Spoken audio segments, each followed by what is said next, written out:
Well, there's the paramotor there, and there's some more of it down there, and some of it over there.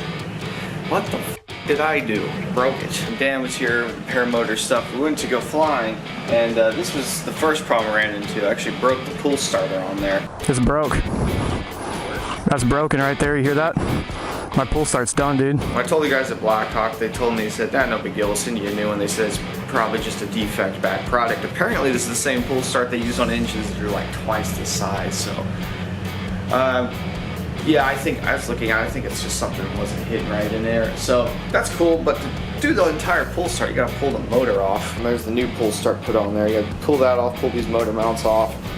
It looks like a heinous amount of work. It's really not that hard. The problem that's a little bit more in my face, this is the lower part of the frame here, and I actually broke it. I broke it right there, and on the other side the same way. It's cracked. The whole thing has been bent up slightly. That's what I noticed as I was working on it. The frame was definitely broken. I thought, how the hell did I do that? First I was all pissed off. I was like, I can't believe this thing broke. What did I do to it? And then I got talking to other people, particularly I talked to a handful of people that fly paramotors. And one guy even flies a real high-end one. He's like, yeah, you can't land hard on them like that. They end up breaking. And I guess, you know, there's lightweight aircraft that you keep on your back. They gotta find a balance of weight and strength, and they can only take so many of those hard landings. And I really did slam it. A few of those when I was first learning how to land.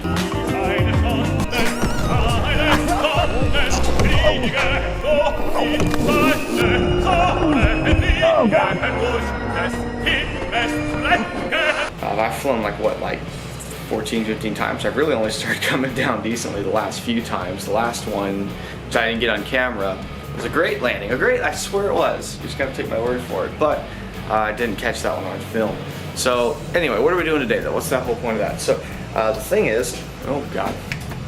The deal is I want to get it fixed. That's just the easiest solution, just to get it welded. I may even get it slightly reinforced at the bottom, we'll see. The problem has been trying to find somebody to weld on really light aluminum like that, and then when I find them, they say, well, what's this to? And I've had 2 people deny it just because they know it was to an aircraft. They're like, I don't want the liability. So found a guy, he's actually not too far from here. It's just he's real busy, so it's taken me like over a week just to get an appointment with the dude so he can come check this thing out. He just kind of works out of his house. Apart from just welding it across here to fix that crack, I was thinking, what if they, you know, cut out a little chunk of this and maybe put a piece in here like that or whatever, you know?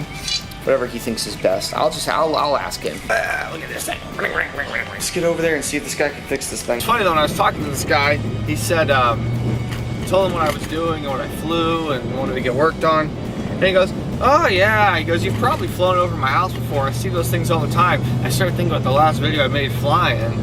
Kind of looking on the map, I was like, yes sir, yes I 100% flew over your house. And I'm not like over his house, I'm flipping over this area. Alright, first of all, I got good news, he's gonna fix it. More on that in just a second. I gotta tell you a funny story that happened just now. So I'm talking to the guy here, he said, yeah, he goes, I bet you've flown over my house before. I said, yeah, actually last time I was out flying, you know, I was telling you guys before, I'm pretty sure I came right over this area. He goes, your parachute, is it green? I said, yeah. I said, you know, there's a real good chance, a lot of people fly around these areas, but there's a real good chance that was me. Super impressed by the dude, man. The guy is ultra freaking clean. You know, not like not like the last place. Did I tell you guys this? I don't know if, maybe I forgot to tell you guys. Let me tell you real quick. I took this thing already to another place about a week ago to get it fixed, right? Dropped it off there. And really the thing was I wasn't even trying to get it worked on there. I was going in there to ask them if they knew anybody who would work on thin aluminum like that. You know, it takes a skill. And this place I knew mainly just did like big arc welding and steel and stuff like that. Dirty, greasy place like you'd expect it to be, by the way, you know, for a place that does a bunch of arc welding. And the guy looks at it and goes, yeah, I can fix that. I left it with him, but man, I wasn't that confident. It all worked out because they called me up a few days later when it was supposed to be ready and said, can't do it, too much liability. I think they got there and got looking at it and were like, what did I get myself into? And knew that they were out of their place. And I was actually telling this guy about it, and he's like, yeah, he goes, the problem with that is like, if you're gonna TIG weld, you have to be ridiculously clean. By the way, this guy's shop is ridiculously clean. But not only is he gonna fix it, he's gonna reinforce it with this gasket. He's gonna reinforce it in a way, make it way stronger. So I'm gonna go get him some money now. Obviously a guy like this works cash. He's working out of his house. Money's acquired. pulling back up to the place now. We'll see what kind of progress is made. Are you excited? Are you excited? You're probably like, Jake, this is the dumbest video I've ever made. $100 later, it's done. It's done. It looks real nice too, real good. Get home and start putting this thing back together. I got it all masked up. I never showed it to y'all though, did I? It's masked up right now. That's a glove covering the strap. Welded it down here where it cracked. And then he added in this gusset you said, and he added one for both sides. And he, you know, I was just gonna, my suggestion was just to put a piece across here, but as he was saying, he goes, well, that's just gonna end up tacoing this bar right here if you end up crashing. So he did this so it kind of translates all into that up there, you know. That was pretty cool. Nothing rides in this area, so that was a pretty legit little modification there. I've kind of masked it up a bit, you know, in areas so just so I don't get overspray on it. I'm just gonna use some whatever black paint I've got on it. So I've got a pallet out there in the driveway. It's like 80 degrees out here.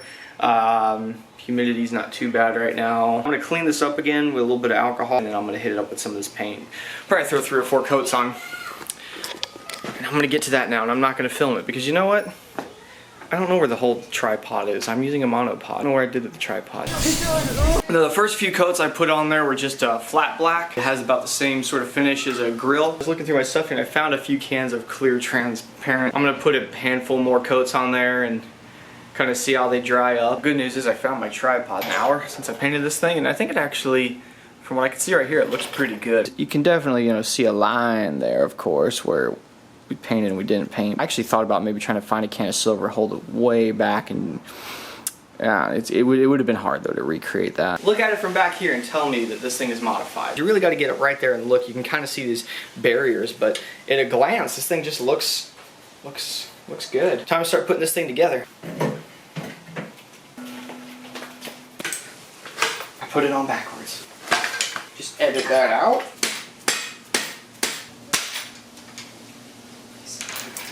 Alright, we're all connected up. The old cage here. Oh, I got a Deersy pulling up. Alright, it's mainly all together now, the main components. We even have our lights, because that's highly important, of course. Can you see those right over here-ish? Let's do the gas tank. Who knows how to do these double strap things like this? I don't. Let's do my best, I guess. Ridiculously tight, and I've tucked the extra in like that. I'm pretty sure it's about how it was when I got it. It's not moving. Of course, we have lights. That's more important than anything else. Not the motor that goes right there. You really should do this with the harness off. It'd make life a lot easier. I really don't want to take the harness off if you can't tell, so I'm just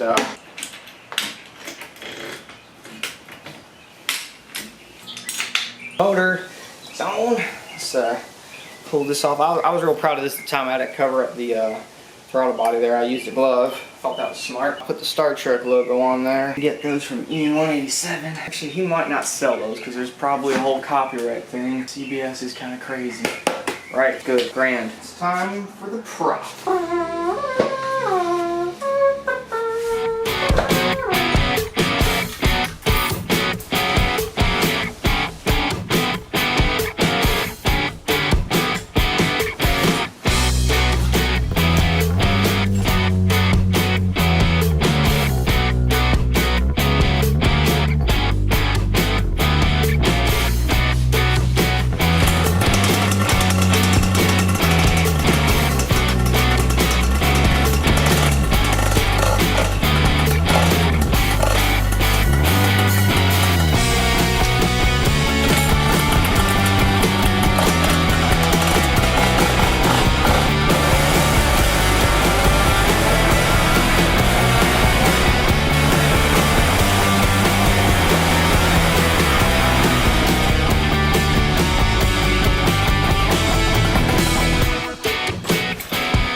Pair of motors back together. I did forget to put 2 straps on it. If you saw, it kept kind of like falling off my back there. That's because I forgot these 2 straps. I put them on though. It's fine. Looks like it's going to be amazing on Sunday. I'm really itching to fly, so go do that soon. But right now, I have to do less fun things. I need to go mow the grass. So I'm going to go do that. Jake, you should do a mowing vlog. We want to see a mowing vlog. Dan did it one time. Listen, Dan Dan could have wet shit and you guys would love it, okay? Dan can do no wrong, alright? I'm not trying to compete on that level. I'm gonna go cut the grass. Thanks for watching my video of me not doing motorcycles or flying and just fixing some dumb shit I broke. God, no wonder no one loves me anymore.